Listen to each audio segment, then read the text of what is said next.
In this video, we're going to be talking about rank of a matrix, nullity of a matrix, the rank nullity theorem, the dimensions of the four fundamental subspaces, all sorts of really good stuff.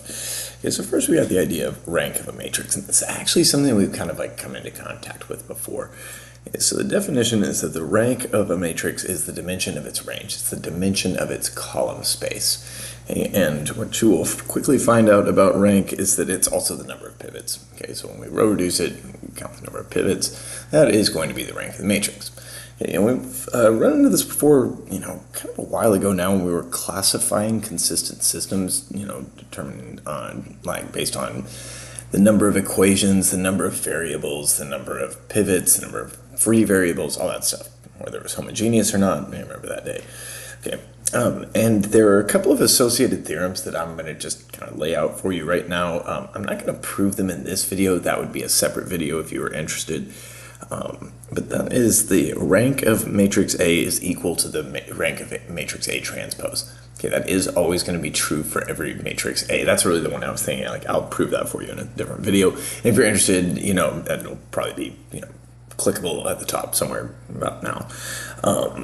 And then the other one, if the matrix and its transpose have the same rank, that does mean that the row space and the column space of a given matrix are going to have the same dimension.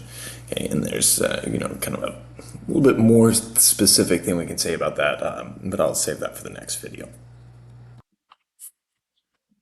For an example, I've got this matrix here, A. Find the rank of A and write a basis for the range of A. Okay, so what we're going to do, rather than augmenting A with B1, B2, and B3, row reducing, and, trying to figure out what's going to happen with a row of all zeros, what we're going to do is just row reduce A. Just get the reduced echelon form of A. And, technology can be really helpful with that. Okay, I'll just show you what the reduced row echelon form of A is. We've got it right there. We are going to, if we're asked to find the rank, we're going to count the pivots, and it's like, okay, right there's 2 of them, and I'm going to conclude rank of A is 2. Okay. Now, writing a basis for the range of A, we'll be a little bit more careful with that, but I'm going to show you a technique that will work in general, and it's very easy, and it uses what we already have written down on our paper here, with the reduced row echelon form. So I see that the rank is 2. And remember that the rank is the dimension of the column space, and the dimension is the number of vectors in a basis. So if the rank is 2, and I'm writing a basis for the range, or the column space, well, I'm going to need to have 2 vectors in it. Okay, so I'm going to set up, I'm going to have this set, which has 2 vectors in it, is going to be a basis for the range of A.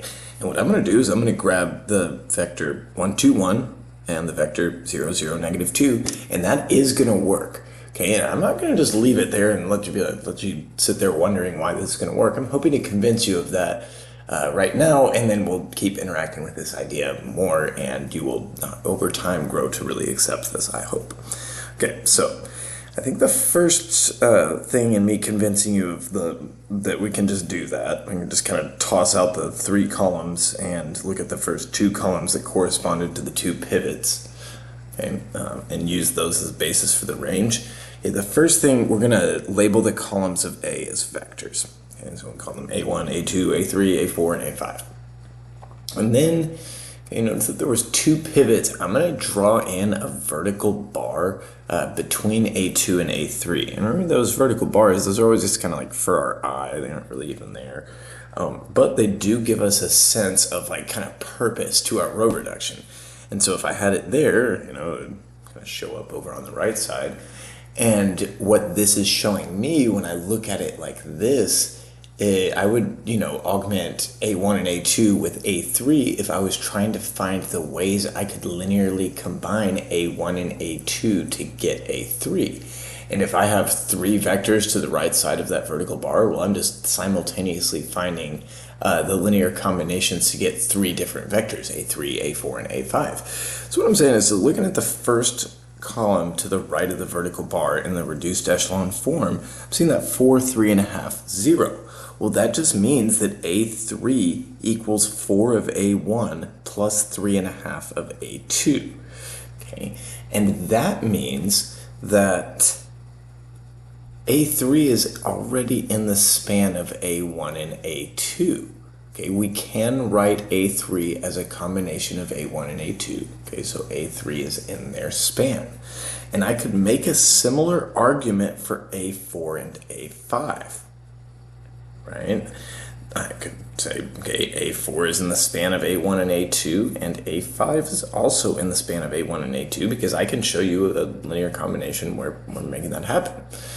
Okay, and since A3, A4, and A5 are already in the span of A1 and A2, they're not contributing anything new to the column space.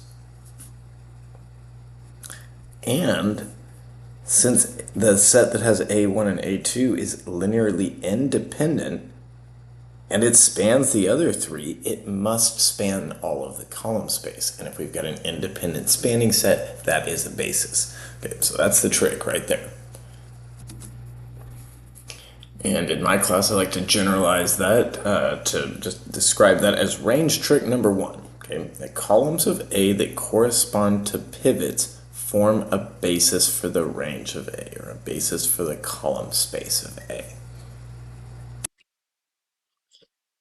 I like that a lot more than, carrying around B1, B2, and B3 as I row reduce and, having all of that, all of those steps. This is going to be a lot faster for us. Okay. Another example, here I've got a similar matrix. This one's a 3x4. We're going to find the rank of A, and we're going to write a basis for the row space of A. Okay, so what I'm going to do for you this time, I'm not going to find all the way to the reduced echelon form. I'm going to just find the echelon form. Okay, this one would be really easy to row reduce. If you add row 1 to row 2 and then subtract row 1 from row 3, you see that basically row 2 and row 3 become very equivalent. And you'd end up with something like this. Okay, 1, 1, 1, 1, and 0, 3, 4, 5, and then a row of all zeros. Okay, that would be an echelon form for A. And then I can identify the number of pivots from that form, right? I can see that there's going to be 2 pivots. So if there's 2 pivots, then the rank of A is going to equal 2. Okay, and that means that a basis for the row space of A is going to have 2 elements, because the rank of A is the same as the rank of A transpose, or the dimension of the row space is the same as the dimension of the column space. So if the dimension of the column space is 2, the dimension of the row space is going to be 2, and a basis for the row space is going to have 2 elements in it. And what I'm telling you is I'm going to, get those elements for the row space of A, not from the first 2 rows of A necessarily, because you don't know that there wasn't a row swap or something in there, especially if you're jumping straight to reduced row echelon form.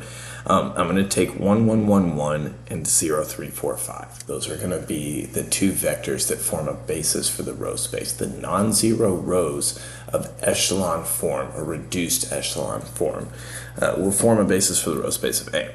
And once again, I'm not going to just leave that there. I'm going to hopefully try to convince you of why this is true. I think in order to do that, I'm going to think about the rows of the echelon form, the rows of the blue matrix. I'm going to call those R1, R2, and R3 as vectors. Okay. And the first thing I would point out to you is that these 3 vectors are all elements of the row space of A.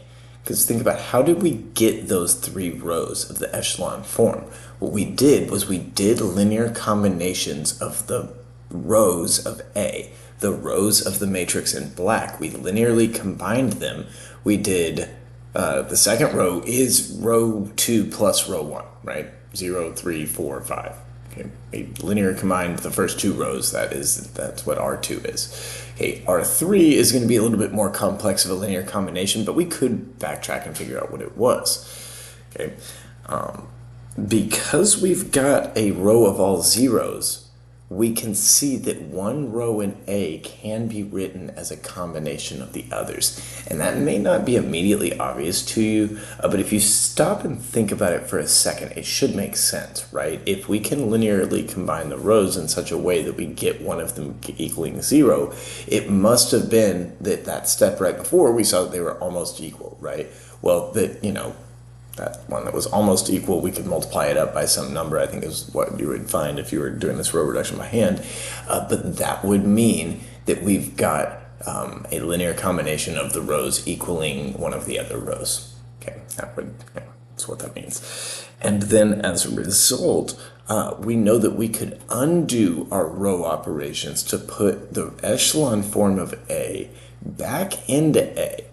So that tells me, in that row of all zeros, that's not going to help us at all. So that tells me that the set R1 and R2 will span the row space of A, because we can use those two rows to put it all the way back to A.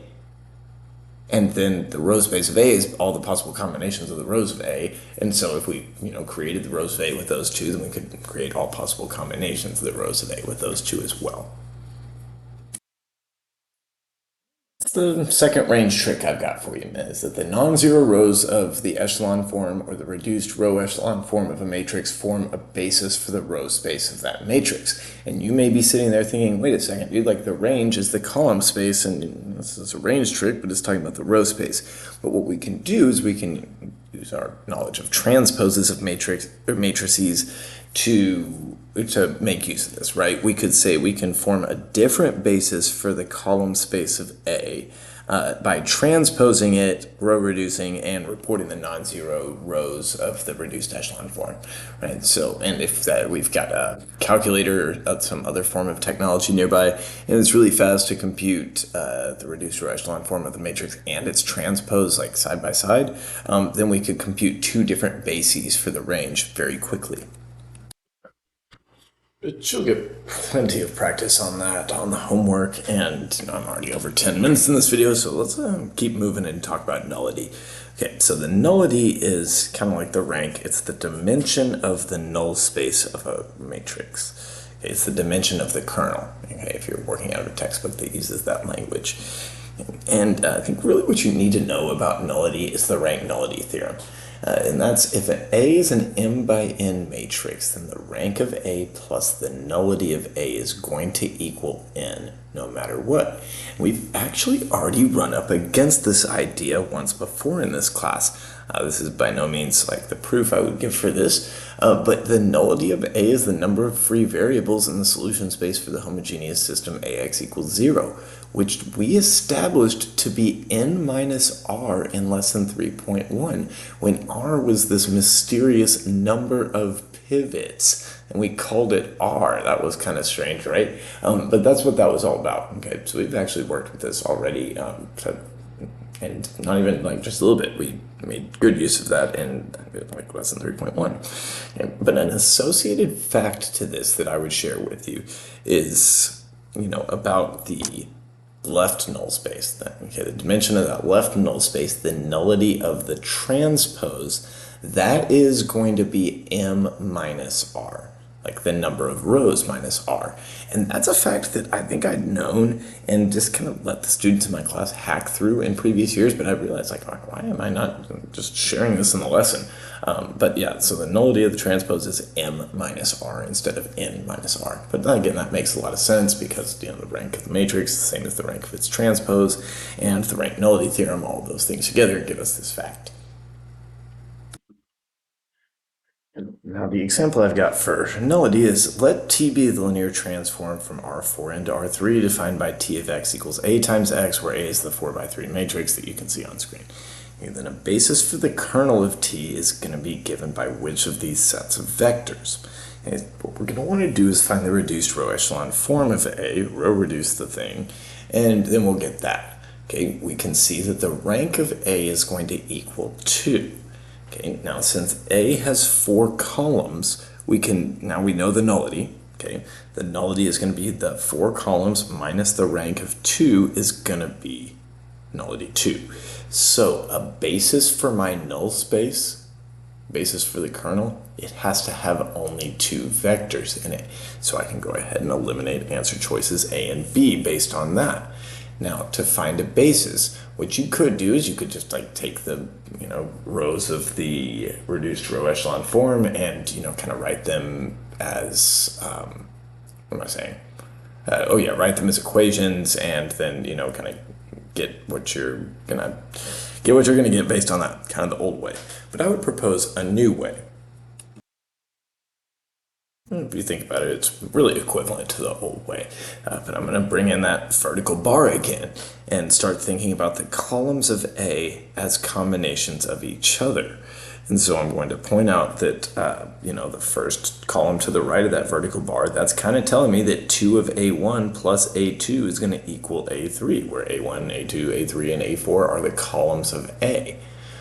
Right? So, and if I have that, I can kind of subtract that around and get a combination that gives me 0. And so that would be, a combination of the columns that gives me the 0 vector. That would be telling me about a vector in the null space. Okay, so if I've got negative 2 of A1 minus A2 plus A3 equaling 0, well, I kind of implicitly have no A4s in there. That's going to be telling me that the vector negative 2, negative 1, 1, 0 is in the null space. It's an element of the null space. And then I can use that other column, to kind of deduce similar information, that 5A1 plus A2 equals A4. Well, that'll give me another vector in my null space. And then, if I look at these, really I probably could have looked at the first one and seen, oh, okay, well that's going to be how that works. And you can, I think it would be really easy to see where the answer choices C and D, where you would get those from. But it's going to be answer choice E that's going to, have those two vectors. Those are independent. Any two independent vectors in the null space of A will span the null space of A because the nullity is 2. Okay, so I think that's all I'm going to say for this example. Yep, I think that's going to be a good place to stop for this video. So that's going to be all. Thanks for watching.